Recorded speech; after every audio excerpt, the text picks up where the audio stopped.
नमस्कार, जय श्री कृष्ण, राधे राधे।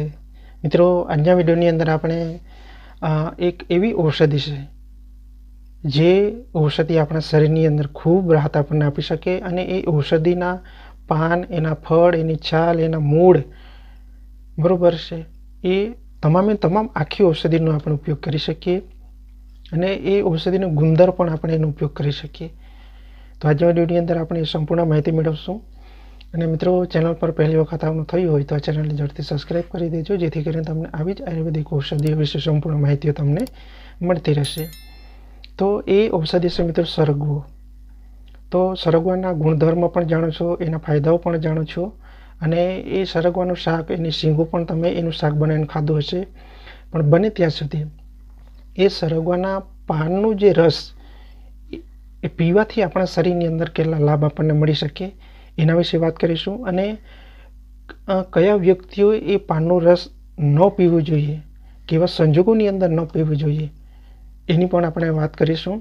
તો બને ત્યાં સુધી આપણે મોટા ભાગે જાણીએ પણ છે કે આ એક ઔષધિ છે, એના ફાયદાઓ છે, પણ આપણે મોટે ભાગે એના ગેરફાયદાઓ અને એનું નુકસાન કઈ રીતના થઈ શકે એનું આપણે નોલેજ હોતું નથી। તો સરગવો એક આપણા શરીર માટે ખૂબ ફાયદાકારક તો છે જ, પણ બને ત્યાં સુધી આપણે એનું સંપૂર્ણ નોલેજ હોવું જોઈએ કે મારા શરીરની અંદર આ તકલીફ થઈ રહી છે, તો મારે સરગવાની શીંગોનું શાક ખાવું કે સરગવાનો પાનનો રસનો પીવો કે એના મૂળનો રસ પીવો કે ન પીવો એનું સંપૂર્ણ આપણે નોલેજ હોય તો જ આપણને રાહત મળી શકે। તો સરગવાનાની અંદર આપણે વિટામિન A, B, C અને E, બરોબર છે, એટલે વિટામિનનું ભરપૂર ભંડાર છે મિત્રો। એની અંદર છે મિત્રો આયરન છે, કેલ્શિયમ છે, પોટેશિયમ, મેગ્નેશિયમ, એટલે પોષક તત્વોથી ભરપૂર છે આ સરગવો। એને બે પ્રકાર આવે છે, એ તો આપ સૌ જાણો જ છો। એકના ફૂલ સફેદ હોય ને એકના થોડા આપણે કેસરી કલરના પણ જોવા મળી શકે। તો એ એક ઇમ્યુનિટી બૂસ્ટ કરી શકે સરગવો, બરોબર છે, એટલે પાચન સંબંધી તકલીફ થાય એની અંદર આપણને રાહત મળી શકે, પેટ સંબંધી કોઈ પણ પ્રકારની તકલીફ થતી હોય, અને બીજું કે હાડકાંઓને પણ મજબૂત કરી શકે, શરીરની અંદર લોહીની અંદર કોઈ અંશે બગાડ હોય આપણું ઇમ્યુનિટી બૂસ્ટ પણ કરી શકે। અને બીજો નંબર છે કે વજન પણ ઓછું થાય, ત્વચા સંબંધી કોઈ પણ પ્રકારની તકલીફ હોય એની અંદર પણ રાહત મળી શકે, વાળ સંબંધી કોઈ પણ પ્રકારની તકલીફ હોય એની અંદર પણ રાહત મળી શકે, આપણા હાડકાં પણ મજબૂત થાય અને આપણા બ્લડ શુગરની અંદર કોઈ પણ પ્રકારની તકલીફ હોય, શુગર લેવલ આપણું વધી જતું હોય એ પણ કંટ્રોલ કરી શકે, કોલેસ્ટ્રોલનું લેવલ એકદમ મેન્શન કરી શકે, અને હાર્ટ સંબંધી કોઈ પણ પ્રકારની તકલીફ થાય, હાર્ટની અંદર આપણે ઘણી વખત અત્યારે સૌ જાણીએ છીએ કે હાર્ટ એટેકના લીધે ઘણા વ્યક્તિઓએ તકલીફ ભોગવવી પડે છે, તો હાર્ટ એટેક જે જોખમથી પણ આપણે બચી શકીએ। તો ફાયદાઓ તો એના અઢળક છે મિત્રો, અને એનું જે ગુણધર્મ બને છે એ ખાવાથી આપણા પેટની અંદર કોઈ પણ પ્રકારની તમને ચૂક આવતી હોય, ભોજન બરોબર પચતું ના હોય, તો એ ગુંદરની અંદર થોડી તમે ખાંડ નાખી અને મિક્સ કરીને તમે ખાઓ ભૂખ્યા પેટે, એટલે પેટ સંબંધી કોઈ પણ પ્રકારની તકલીફ તમને થશે નહીં। તો આજના વિડીયોની અંદર આપણે એ તો થોડી નોર્મલ આપણે વાતો કરી લીધી કે એના ફાયદાઓ કયા છે, કઈ કઈ બીમારીઓની અંદર એનો ઉપયોગ કરી શકીએ, પણ એ સરગવાના પાનનો રસ પીવાથી આપણને કેટલા ફાયદાઓ મળી શકે, કઈ બીમારીની અંદર એનો આપણે લાભ ઉઠાવી શકીએ એના વિશે વાત કરીએ। તો સૌથી પહેલાં તો એના ફૂલનો પણ આપણે ફાયદો મેળવી શકાય છે, રોગ પ્રતિકારક શક્તિ વધી શકે, પથરીની સમસ્યા હોય એમાંથી પણ આપણે છુટકારો મેળવી શકાય, સાયટિકા અને આર્થરાઇટની અંદર પણ આપણે રાહત મળી શકે। તો હવે સમજી લઈએ કે ફૂલોના ફાયદા કયા છે।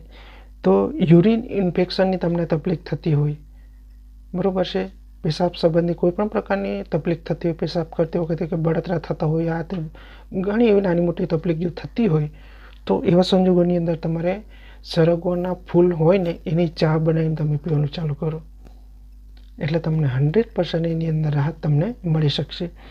બીજું, વજન ઘટવામાં પણ એ ફાયદાકારક છે, અને વાળ ખરતા જો અટકી શકે, વાળ જો ખરતા હોય તો એ પણ ધીરે ધીરે કરીને ઓછા થઈ જશે, એટલે ખરવાના બંધ થઈ જશે। હવે સૌથી પહેલાં તો આપણે એ સમજી લઈએ કે કયા લોકોએ કઈ બીમારીઓની અંદર આ સરગવાનું સેવન ના કરવું જોઈએ। જે વ્યક્તિને લો બીપીની સમસ્યા હોય એવા વ્યક્તિએ બિલકુલ પણ એ સરગવાનું સેવન અથવા તો શાક પણ ખાવું ના જોઈએ, બરાબર છે. અને બીજું કે ડિસઓર્ડરની સમસ્યા હોય, બરાબર છે, એટલે કે બ્લીડિંગની સમસ્યા હોય એવા સંજોગોની અંદર પણ આપણે સરગવાનું બિલકુલપણે સેવન ના કરવું જોઈએ. તો સરગવાના પાનના રસ પીવાથી આપણા શરીરની અંદર કેટલા લાભ આપણને મળી શકે, તો એ તો આપ સૌ જાણીએ છીએ. તો એની અંદર તમારે કરવાનું શું, 5 થી 10 મિનિટ તમારે એના પાન ઉકાળવાના, બરાબર છે. 5 થી 10 મિનિટ પાન ઉકાળો અને ત્યારબાદ ઠંડુ પડવા દો, અને એની સાથે તમે લીંબુનો રસ અથવા મધ મિક્સ કરીને તમે સેવન કરી શકો. તો એના પહેલાં આપણે જે કંઈ બીમારીઓ વિશે વાત કરી, વજન ઘટવામાં, કોલેસ્ટ્રોલ, આ તે, હાર્ટ એટેક સંબંધી, વાળ સંબંધી, પેટ સંબંધી, પાચન સંબંધી, તમામ સંબંધિત તકલીફમાંથી તમે છુટકારો મેળવી શકશો. પણ એ પણ ઝડપથી નહીં. તમે અઠવાડિયાની અંદર એક દિવસ પણ આ રીતે તમે સરગવાના પાનનું રસ બનાવો, બરાબર, એની અંદર મધ અથવા તો લીંબુ પણ નાખીને તમે બંનેમાંથી કોઈ પણ એક નાખીને તમે એનું સેવન કરો, તો તમને એ પણ કેટલું અડધો કપ અથવા 1 કપ પણ તમે સેવન કરી શકો, બરાબર છે. એનાથી વધારે આપણે સેવન નથી કરવાનું. તો આપણે ખૂબ સારું રિઝલ્ટ આપણને આવનાર સમયની અંદર આપણા શરીરને સ્ટ્રોંગ અને મજબૂત બનાવી શકીએ. કેમ કે એની અંદર છે એન્ટીઓક્સિડન્ટ છે, બરાબર છે, કેલ્શિયમ છે, પ્રોટીન છે, વિટામિન છે, અનેક જાતના ગુણ ધર્મ છે. એક રીતે ગણીએ તો આપણા માનવ શરીર માટે સરગવો એ ખૂબ અસરકારક એક ઔષધિ છે. તો આજના વિડીયોની અંદર આપણે એ જ માહિતી મેળવવાની હતી કે સરગવાના પાનનું રસ પીવાથી આપણા શરીરની અંદર કેટલા લાભ આપણને મળી શકે. તો આ માહિતી તમને કેવી લાગી જરૂરથી જણાવજો. અને મિત્રો, ખાસ કરીને એટલું યાદ રાખજો કે તમને બ્લીડિંગની સમસ્યા થતી હોય તેવા સંજોગોની અંદર બિલકુલ પણ સરગવાનું સેવન ના કરતો, એનું શાક પણ ખાવાનું બંધ કરી દેજો, બરાબર છે. અને લો બીપીની સમસ્યા હોય એવા સંજોગોની અંદર બિલકુલ પણ તમારે સરગવાથી દૂર રહેવું, તો જ આપણને ફાયદો થઈ શકે. અને જે લોકોને માઇગ્રેન અથવા બેચેનીની જે સમસ્યા થતી હોય એવા સંજોગોની અંદર પણ સરગવાનું સેવન કરજો, એટલે તમને એ સમસ્યા વધી શકે. તો એ પણ આપણે ખાસ ધ્યાન રાખવું જરૂર છે મિત્રો. તો આજના વિડીયોની અંદર એ જ માહિતી મેળવવાની હતી કે સરગવો એના પાનથી લઈ, એને છાલથી લઈ, એને ગુંદરથી લઈ, એને ફૂલ, આખું વનસ્પતિ આપણા શરીર માટે ખૂબ ફાયદાકારક છે મિત્રો. તો અને ખાસ કરીને તમને સાયટિકાની ઘૂંટણની અંદર દુખાવો થતો હોય તેવા સંજોગોની અંદર પણ તમે એ છાલ છે એ કાપી નાખો, એને વાટી નાખો, અને જે જગ્યા પર તમને દુખાવો થતો હોય, માની લો કે કાંડાની અંદર તમને દુખાવો થાય છે, બરાબર, અંદરની તરફ દુખાવો થાય, તો એ છાલને બરાબર વાટી નાખો, ભૂક્કો બનાવી દો, અને ત્યારબાદ તમે અહીંયા આ રીતે તમે મૂકી દો અને ઉપરથી કોઈ કપડું તમે બાંધી દો, બરાબર છે. એટલે તમને ખૂબ રાહત તમને મળી શકશે. હા, થોડી ઘણી અંશે તમને બળતરા જેવો અનુભવ થશે, બરાબર છે. એ સરગવાની છાલ છે તો ગરમ પ્રકૃતિ છે મિત્રો, એટલું ખાસ ધ્યાન રાખજો. એટલે તમને એની અંદર થોડો બળતરા પણ થઈ શકે, ચામડી થોડી, એનો કલર પણ તમે બદલાઈ શકે, એનું પણ ખાસ ધ્યાન રાખવું. એટલે વધારે પડતા તમને બળતરા થવા લાગે તો એ છાલ તમારે કાઢી નાખવાની. પણ ઇન્સ્ટન્ટ તમને રિઝલ્ટ તમને મળી શકશે, એની દુખાવાથી તમને રાહત મળી શકશે. તો એ પણ તમે પ્રયોગ અપનાવી શકો.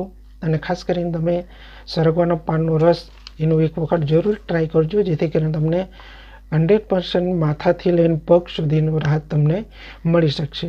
સૌથી વધારે ફાયદો એ થશે કે પેટ સંબંધિત તમામ કંઈ ગડબડી થતી હોય, બરાબર, કબજિયાત કરવામાં તમને તકલીફ થતી હોય, પેટ બરાબર સાફ ન થતું હોય, ભોજન બરાબર પચતું ન હોય, તો પાચન ક્રિયા પણ એક્ટિવેટ થઈ જશે, બરાબર છે. અને આંતરડાની અંદર ઝેરી કંઈ કેમિકલ, ઝેરી ટોક્સિન જમા છે વર્ષોથી, આંતરડા પણ ક્લીન થઈ જશે, ભૂખ પણ વધી જશે. વજન જો વધી જતું હોય, તમે ડાયટ કરતા હશો, જિમમાં જતા હશો, અને છતાં પણ વજન જો તમારું કંટ્રોલની બહાર થતું હોય, તો પણ એ ધીરે ધીરે કરીને વજન ધીરે ધીરે ઓછું થવા લાગશે, ચરબી પણ પીગળવા લાગશે, બરાબર છે. અને ખાસ કરીને આપણા નસોની અંદર બ્લોકેજ નસો હોય એ પણ ખુલી જશે, એટલે લોહીનું પરિભ્રમણ એકદમ કમ્પ્લીટ થશે. એટલે આપણે હાર્ટ સંબંધી કોઈ પણ બીમારીથી આપણે આપણા શરીરને સુરક્ષિત રાખી શકીએ. એટલે તમામ બીમારીઓમાં આ ફાયદાકારક ઔષધિ છે. તો આ માહિતી તમને કેવી લાગી જરૂરથી જણાવજો. અને ચેનલ પર પહેલી વખત આવવાનું થયું હોય મિત્રો, તો ચેનલને જરૂરથી સબસ્ક્રાઈબ કરી દેજો. તો મળીએ કોઈ નવા ટોપિક સાથે. ત્યાં સુધી મિત્રો તમે આયુર્વેદ સાથે જોડાઈ જજો. આવનાર સમય, આવનાર ભવિષ્ય આપણું કેટલું છે, કેવું છે ખબર નથી, પણ બને ત્યાં સુધી આયુર્વેદ સાથે જોડાઈએ, આયુર્વેદિક ઔષધિ વિશે જ્ઞાન હોય તો સમય જતાં આપણે ન કરે નારાયણ કોઈક બીમારી થાય તો એ આયુર્વેદિક ઔષધિનો ઉપયોગ કરી અને એ સરળતાથી આપણે બીમારીને આપણા શરીરથી દૂર કરી શકીએ. તો મળીએ કોઈ બીજા વિડીયો સાથે. ત્યાં સુધી મારા તમામ દર્શકો લાંબુ અને સુરક્ષિત આયુષ્ય મળી રહે એ પ્રભુને પ્રાર્થના. જય શ્રી કૃષ્ણ. રાધે રાધે.